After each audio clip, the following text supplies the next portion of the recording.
Hey, welcome to Life with Jennifer. Welcome to Life with Jennifer. I am your girl, Auntie Jen. Welcome, my people. Boy, oh boy, people, something is absolutely wrong with the government of Jamaica. Them broke every constitutional laws in the island to please themselves and those they like. I don't know if any of you remember that I was following this thing long time now with the Jamaica Teachers Association when they were making the wage offer. And you know what they did? They bypass the president and go with the vice somebody else and sign the wage agreement. So right now, people, the Jamaica Teachers Association is now suing the government. How much lawsuit them people are going to get? Poor by Jesus. Then go SSL, then lose. The PNP care them more time, then lose. Everything we then got court with, then lose. Then the one with Vibes cartel and setting them if you have pay money for it. No man. Jesus, no man. Anyway, let me take on into the story.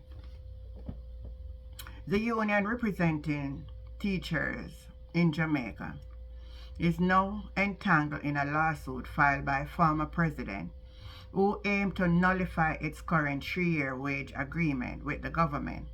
According to court's document, Lasanja Harrison, immediate past president of the Jamaica Teachers Association, the JTA, contend in the lawsuit that virtually special delegates vote held in March last year to accept wage offer presented by the Minister of Finance and Public Service, you know that's Nigel Clark, was in breach of the Jamaica Teachers Association Constitution. Oh, Jesus, help me. This is what she's saying. Section 14 of the JTA Constitution explicitly, and if I call the word right, let me pronounce it good. Explicitly.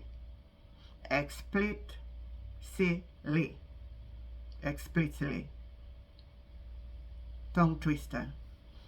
Anyway, stated that voting must be carried out by the assembly of delegates at a physical location and not virtually. She asserted in an affidavit obtained by the Gleaner. According to the lawsuit, Section 14 is similar to Section 13, which deal with the holding of the union annual conference. In both instances, the delegate can only vote with their physical presence by a show of hands or where secret ballots are permitted. The claimant therefore contended that the acceptance of the present salary package given to members of the Jamaica Teachers Association is void on the basis that the JTA was not properly constituted in carrying out the vote to accept the government offer. Harris argued. The government are going to try to do everything. They are manipulators. You notice them? They are manipulators, and they try to anywhere where them say they can use something to get at people. They broke everything. Now the same thing they do with Mark Golding. Try to use the Constitution for say, and the people of Jamaica turn in a one bag of football. The virtual conference where delegates vote to accept the government wage offer was chaired by Harrison in her capacity as Jamaica Teachers Association president at the time. According to members of the executive, she acknowledged in the lawsuit that it was her proposal for the conference to be convened online, but said this was based on advice from the Secretariat. Harrison noted too that online meetings and conference was the practice throughout because of the COVID-19 pandemic. At the onset of the pandemic in March 2020, the government enacted rules under the Disaster Risk Management Act that, among other things, place limit and include nightly curfew. These were withdrawn in March 2022, a year before the now contentious virtual special delegate vote was taken. Oh, see what she's saying. I hope you are following what she's saying. Yes, this is something to look at. Yes, the court is going to look into this. The court is going to look into it. The lawsuit, which was filed in the Supreme Court last Wednesday by law firm U. Wildman and Company, seek 5 declarations, including an order that voting that took place during a special delegate conference on March 12, 23 was unlawful. It is unlawful. If the Constitution says otherwise, and no lockdown and no coronavirus or anything like that, it is unlawful. This is a clear-cut case. Again, I'm not going to lose again. Because it was not in keeping with the Constitution of the JTA. As a matter of fact, none of who in the Parliament know nothing about no Constitution. They don't know the Constitution of Jamaica. Much less we're going to know where the Teachers Association Constitution is. I can bet you say the Minister of Education don't even know herself. Further, Harris want the court to declare the result of the poll null and void and of no legal effect, claiming that the delegate did not vote in keeping with Section 14 of the Constitution of the JTA.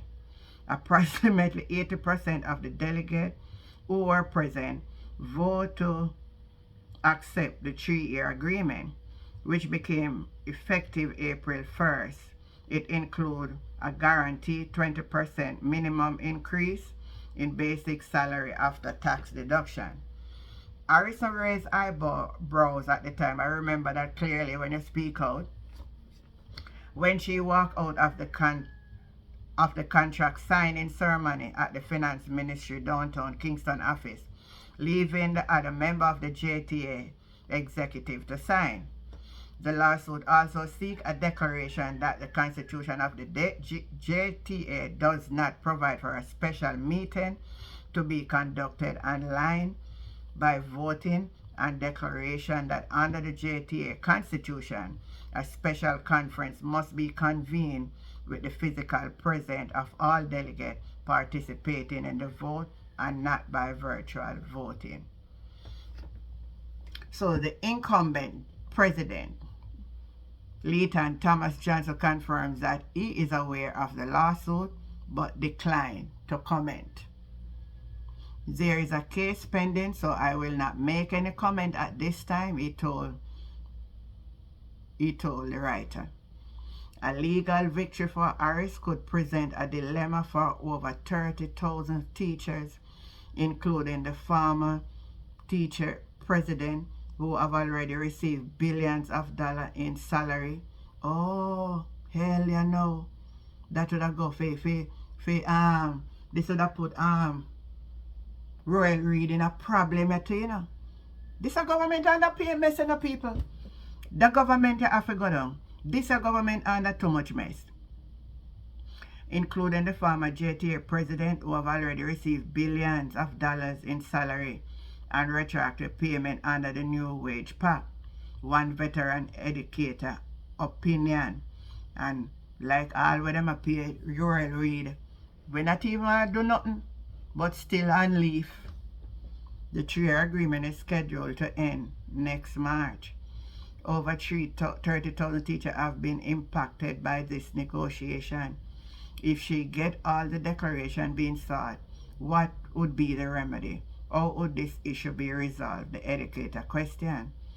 However, according to one senior attorney, the salary and the retroactive payment made to teachers under the 3-year pact would not be impacted if the court sided with Harris.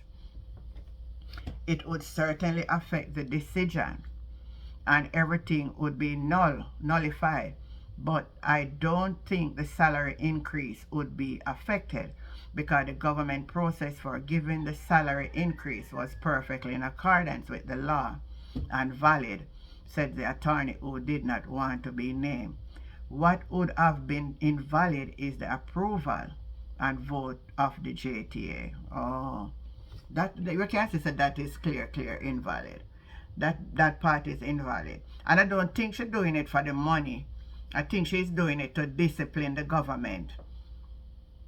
I think she's doing it to discipline the government. Let them know that there's rules and regulation that governs.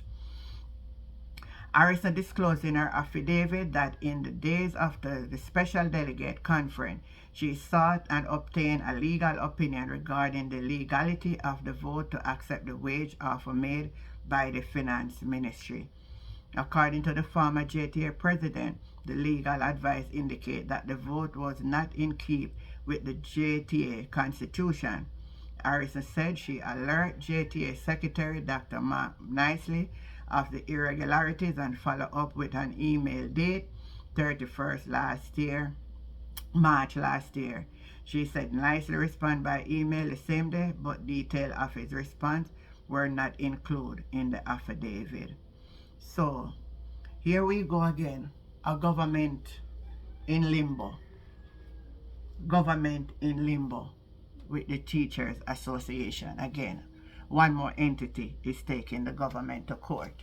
We will be keeping a close eye on it and see how this one unfolds. Remember to like, share, and to subscribe to this channel, Life with Jennifer JM. I am your girl, Auntie Jen. Catch you next time. Bye.